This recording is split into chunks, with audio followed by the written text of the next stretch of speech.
Dawet Jabung Ponorogo memiliki sebuah mitos atau legenda. Mitos tersebut berkaitan dengan cara penyajian dari dawet jabung. Seporsi dawet jabung disajikan menggunakan tatakan atau lepek kecil untuk alas mangkuk tersebut. Namun, pembeli tidak boleh menikmati dawet jabung dengan lepek yang disajikan oleh penjual. Pembeli hanya diperbolehkan untuk mengambil mangkuk berisi dawet jabung tersebut, dan tatakan atau lepek kecilnya akan diambil lagi oleh penjual. Kenapa penjual dawet jabung Ponorogo dilarang menyajikan tatakan atau alas mangkok kepada pembeli? Tapi, sebelum lanjut, jangan lupa untuk klik tombol like, dan tekan tulisan subscribe, agar tidak ketinggalan video-video lain yang tak kalah menariknya, dari channel YouTube, Busnan, Bagus Tenan ini. Mitos tatakan, atau alas mangkok dawet jabung Ponorogo. Kenapa penjual dawet jabung Ponorogo dilarang memberikan tatakan, atau alas mangkok ke pembeli? Petik 2.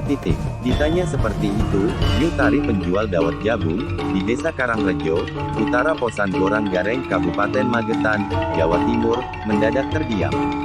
Saat dawet disuguhkan, pembeli hanya dibolehkan memegang mangkok, sedangkan tatakan, atau alas mangkok, tetap dipegang oleh penjual dawet jabung. Larangan tatakan, atau alas mangkok di bawah pembeli, Yutari menyebutnya sebagai pamali atau pantangan. Meski dianggap gugon tuhon atau mitos, mayoritas pedagang dawet jabung tidak cukup berani untuk melanggarnya.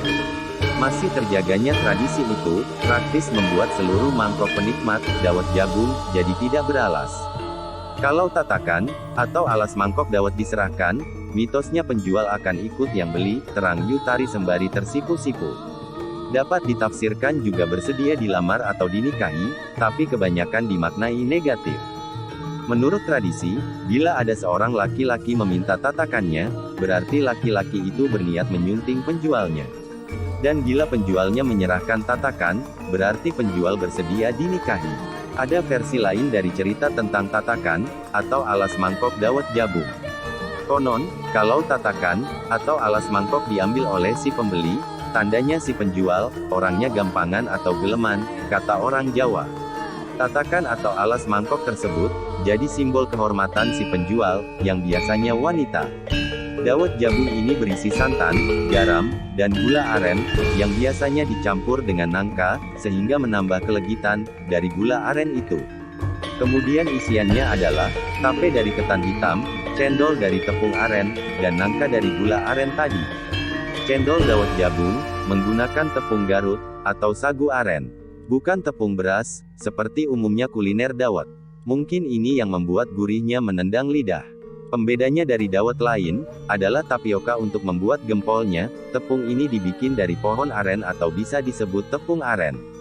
Gempol disajikan hanya satu buah, dan berukuran sebesar pentol bakso. Perbedaan lain, cendolnya tidak memakai pewarna campuran, sehingga tampilannya putih polos. Kuali tanah liat berukuran agak besar, menjadi wadah khas dawet ini, sebelum disajikan kepada pembeli. Kemudian, yang menjadi kekhasan lain, adalah gayung yang digunakan, bergagang kayu yang diukir menyerupai tokoh wayang. Disebut dawet jabung, karena dawet ini berasal dari Desa Jabung, Kecamatan Melarak, Kabupaten Ponorogo, Jawa Timur. Kawasan ini terletak sekitar 10 km, sebelah timur alun-alun Ponorogo. Sejumlah warung dawet, berada di sekitar perempatan, yang masuk Desa Jabung, Melarak. Warga desa ini, banyak yang menjual dawet jabung, sesuai nama desanya, sejak 1960. Dawet jabung, dengan warungnya yang khas, adalah entitas ekonomi tersendiri. Ia hadir, dengan tampilan yang khas, dan unik, yang membuat siapapun, yang pernah menikmatinya, selalu ingin kembali, untuk mengulang kekhasan suasana. Konon kemasyhuran dawet jabung, berkaitan erat dengan legenda Warok Suromenggolo, yang terkenal sakti mandraguna, dan merupakan tangan kanan Raden Batoro Katong, pendiri dan Bupati pertama Ponorogo, yang juga anak dari Prabu Brawijaya kelima. Dikisahkan, suatu hari Warok Suromenggolo terlibat perang tanding, melawan Jim Plenting Mungil, yang menguasai Gunung Deloka, dan mempunyai pusaka andalan, yaitu aji dawet upas. Konon, ajian ini berbentuk cendol dawet, yang terbuat dari mata manusia. Terkena ajian dawet upas, seketika tubuh Warok Suromenggolo menderita luka bakar, dan ia pingsan seketika. Warok Suromenggolo akhirnya ditolong oleh seorang penggembala sapi, bernama Ki Jabung. Setelah diguyur dawet buatan Ki Jabung, seketika luka yang diderita Warok Suromenggolo sembuh, bahkan dapat mengalahkan Jim Klenting Mungil, dan Jim Gento. Sebagai ungkapan terima kasih, Warok Suromenggolo bersabda, kelak masyarakat desa Jabung akan hidup makmur karena berjualan dawet.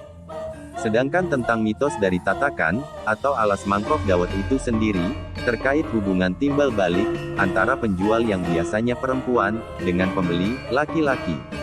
Tentang mau, atau tidaknya penjual dikawinin oleh pembeli, asal-muasalnya dari mana, legendanya bagaimana, belum jelas-jelas benar. Namanya juga mitos, cerita ngayawara, cerita turun-temurun, cerita dari mulut ke mulut, yang susah dikonfirmasi kebenarannya. Boleh dipercayai atau tidak, believe or not.